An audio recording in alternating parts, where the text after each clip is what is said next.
Bismillahirrahmanirrahim. Assalamualaikum warahmatullahi wabarakatuh. Saya Rini Restu Handayani, CGP Angkatan 8 dari SMA Negeri 3 Kota Sukabumi. Pada kesempatan ini akan menyampaikan hasil aksi nyata modul 2.1 pembelajaran berdiferensiasi. Pada kesempatan ini, yang saya paparkan adalah terkait dengan rencana pelaksanaan layanan bimbingan konseling dilihat dari tujuan layanan, kebutuhan belajar murid, dan bentuk diferensiasi yang saya lakukan. Materi layanan, yuk kenali dirimu.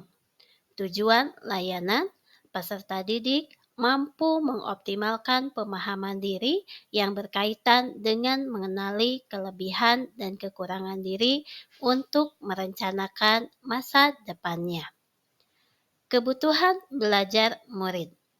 Tujuan dari pendidikan menengah umum atau yang kita kenal dengan SMA adalah mengutamakan penyiapan siswa untuk melanjutkan pendidikan pada jenjang pendidikan tinggi.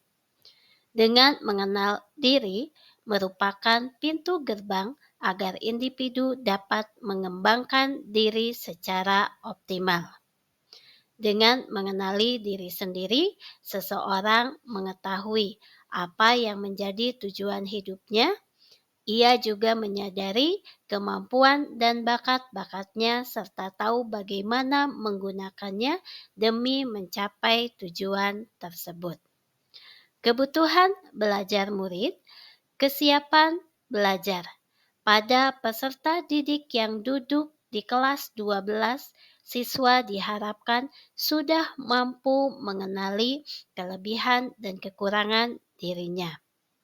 Pada kesempatan ini, peserta didik dapat saling membantu menilai diri dengan menyebutkan kelebihan dan kekurangan diri dari pandangan teman-temannya. Dan diharapkan mereka dapat menghubungkan dengan pilihan karirnya setelah lulus SMA. Untuk peserta didik yang belum menggambarkan dirinya, perlu mendapatkan layanan lanjutan melalui bimbingan kelompok. Layanan bimbingan klasikal berdiferensiasi untuk membantu merespon kebutuhan belajar peserta didik sehingga layanan bimbingan konseling di kelas efektif, saya melakukan langkah-langkah. Yang pertama, mengelompokkan peserta didik. Mengelompokkan peserta didik dapat dilakukan melalui berbagai strategi dan metode.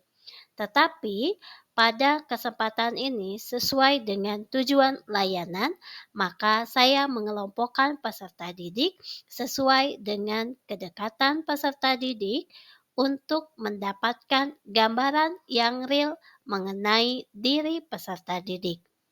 Yang kedua, peserta didik diberikan pilihan untuk menggambarkan dirinya, baik itu melalui tulisan atau visualisasi gambaran diri. Berikut adalah hasil dari dokumentasi bagaimana siswa peserta didik di sini menggambarkan kelebihan dan kekurangan dirinya dari pandangan teman-temannya dan dapat menyimpulkan untuk pendidikan lanjutannya. Dalam kelebihan saya paling suka olahraga, Bu.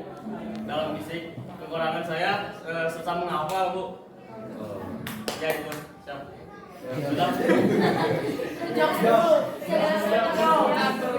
Berdasarkan kelebihan dan kekurangan Parda, Ibu yakin kelebihannya ada banyak, itu kan?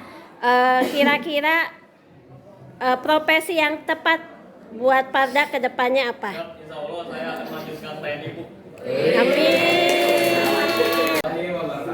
Waalaikumsalam warahmatullahi wabarakatuh. Perkenalkan aku Gama, jadi di sini aku bakal ngasih tahu kekurangan dan kelebihan aku ya.